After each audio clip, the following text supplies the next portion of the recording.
Block Congress committee Arang की मासिक बैठक में शामिल होने के बाद नगरीय प्रशासन और श्रम मंत्री डॉक्टर शिव कुमार डहरिया ने प्रेस वार्ता कर बताया कि आरंग क्षेत्र के अलावा राज्य में चल रहे तमाम अवैध प्लॉटिंग पर कार्रवाई के लिए अधिकारियों को निर्देश दिया गया है। इस दौरान मंत्री डॉक्टर डहरिया ने एक अखबार के हवाले से प्रकाशित अवैध प्लॉटिंग में एक मंत्री को 40,000 वर्ग फुट जमीन देने वाले खबर को भ्रामक बताया है।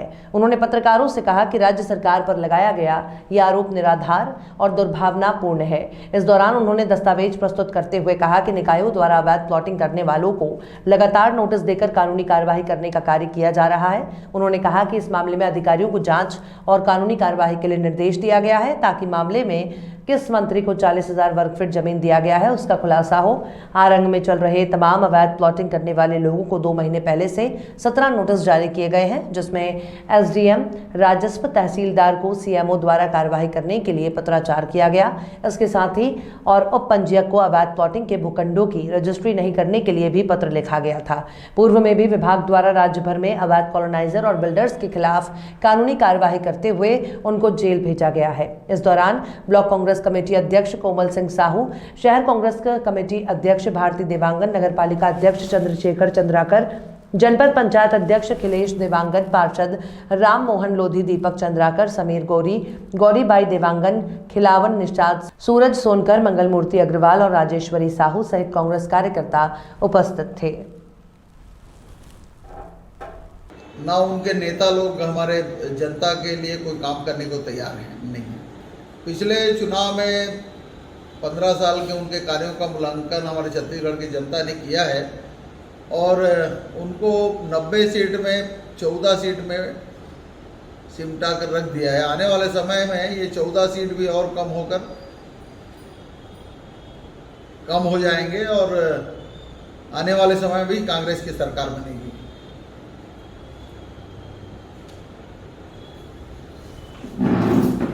आज के समाचार पत्र में एक समाचार छपा है जिसके बारे में आप लोगों को जानकारी होगी।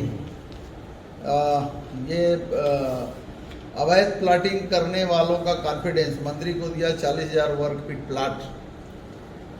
तो ये पूरी तरह से एक भ्रामक समाचार है। मैं तो कहता हूँ जो इसका खुलासा किया जाना चाहिए। मैं तो निर्देश दिया हूँ कि जितने हमारे अवैध प्लाटिंग हो रहा है पूरे प्रदेश में, खाली आरंग ही नहीं पूरे प्रदेश में जितने अवैध प्लाटिंग हो रही है उस पर सख्त से सख्त कार्रवाई किया जाए। अधिकांश में कार्रवाई भी हो रही है। बहुत सारे बिल्डर्स या जो अवैध प्लाटिंग कर रहे हैं उनके खिलाफ कार्रवाई हुई है। कुछ लोगों के खिलाफ FIR होकर उनको जेल भी भेजा गया है। और निश्चित रूप से ये किस मंत्री को 40,000 वर्ग फीट जमीन दिया गया है इसका खुलासा होना चाहिए, इसकी जाँच होनी चाहिए और बताए कहाँ पर किस मंत्री को इस तरह का प्लाट दिया गया है। और इस तरह की भ्रामक समाचार छपा है तो निश्चित रूप से यहाँ के हमारे ये पार्षदगण हैं, आज मुझसे बात भी किए थे। उन्होंने कहा है कि अवैध प्लाटिंग जो हो रही गलत है। अगर कहीं अवैध प्लाटिंग होती है तो उसके खिलाफ सख्त कार्रवाई की जानी चाहिए। और मैं आज ही पहले भी अधिकारियों को निर्देश दिए गए हैं, जिन लोग अवैध प्लाटिंग कर रहे हैं उनको नोटिस दी गई है, उनके खिलाफ कार्रवाई में कहीं कोई कोताही नहीं होगी। और सिर्फ एक समाचार पत्र में छपा है तो उनको ये बताना चाहिए कि कहाँ पर किस मंत्री को 40,000 वर्ग फुट जमीन दिया गया है, या अन्यथा इस तरह भ्रामक समाचार ना छापे। और मैं इस तरह की इसके लिए मैं अधिकारी को बोलूँगा इसकी जांच करके तत्काल कार्रवाई उसमें किया जाना चाहिए। ये अखबार में जो छपा है वो स्टिंग ऑपरेशन के रूप में उसको छापा गया है, तो जो कॉलोनाइजर है उन्होंने जो कहा होगा उसे छापा है। अभी तो जांच करने के लिए मैंने बोला है, जांच में तथ्य सामने आ जाएंगे। अगर कॉलोनाइजर ने कहा है तो उसके खिलाफ FIR होगी और